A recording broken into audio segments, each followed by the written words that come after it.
먼저 정부 부처 차관 인사 브리핑 하겠습니다. 강유정 대변인입니다. 이재명 정부는 경제 회복과 불안 극복에 인적 자원을 집중하기 위해 차관 인사를 단행했습니다. 이번 인사는 경제 산업 분야의 전문가를 임명해서 경제 위기를 조속히 해결하는 데 중점을 뒀습니다. 먼저 기획재정부 1차관에는 이형일 통계청장을 임명했습니다. 주요 정책 라인 경험이 풍부한 거시경제 전문가로 98년 IMF 외환위기 직후 금융정책국을 경험하는 등 위기에 강한 인물입니다. 미국 IBRD 선임 이코노미스트로 국제적인 감각을 갖췄고 기재부 직원들이 꼽은 닮고 싶은 상사에 3차례나 선정될 정도로 내부 신망이 두텁습니다. 복합적인 위기에 처한 한국 경제의 현실을 진단하고 해법을 찾을 적임자입니다. 기재부 2차관에는 임기근 조달청장을 임명했습니다. 임 차관은 기획재정부의 핵심 보직을 두루 거친 자타공인 예산 전문가입니다. 정책 조정과 성장 전략 분야의 전문성을 겸비했고 국회 예결위 파견 경험을 바탕으로 국회와의 협력도 능숙하게 해낼 것입니다.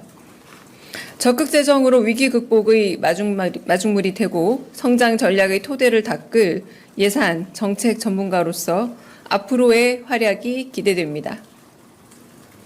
외교부 1차관에는 박윤주 주 아세안 대표부 공사를 발탁했습니다. 외교부 북미국 심의관 등 오랜 워싱턴 경력을 바탕으로 북미 지역 현안 해결에 탁월한 전문성을 보였습니다.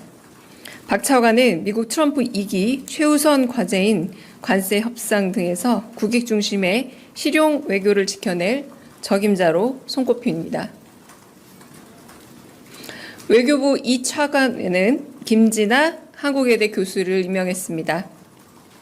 김 차관은 한미연합사 정책자문위원을 역임하는 등 다양하고 입체적 경험이 돋보이는 분입니다. 한국인으로서는 3번째로 유엔 사무총장 직속 군축자문위원을 지낸 유망한 학자 출신입니다. 다음 주에 열리는 G7 회의를 포함해 다자 외교에서 대한민국의 국익을 지켜낼 인물로 큰 기대가 됩니다. 산업통상자원부 1차관에는 문신학 산자부 대변인이 발탁되었습니다. 석유와 가스, 원자력을 두루 거친 에너지통으로 산자부 장관 직속의 에너지 전환 국민소통 TF 단장을 맡아서 에너지 전환 정책에 큰 기여를 했다는 평가를 받고 있습니다. 아리백 규제 등 에너지가 산업에 미치는 영향이 큰 상황에서 국내 에너지 산업을 총괄하며 미래 전환을 이끌어낼 적임자입니다.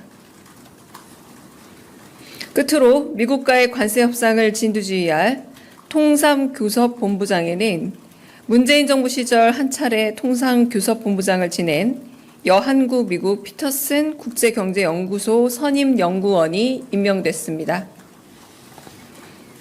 여 본부장은 미 트럼프 1기 행정부 당시 통상정책국장으로 통상정책을 총괄했고 국제통상과 경제협력 전반을 조망하는 정책 수립과 협상 능력이 탁월하다는 평을 받고 있습니다.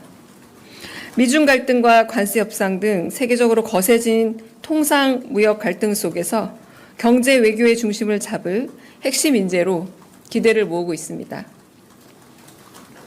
이재명 정부는 다음 주로 다가온 G7 국제 외교 무대에서 대한민국의 국익을 지킬 외교 전문가들로 신속하고 새롭게 진용을 꾸렸습니다.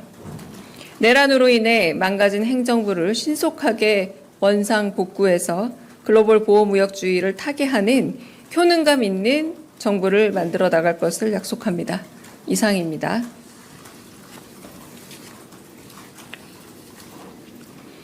두 번째 브리핑입니다.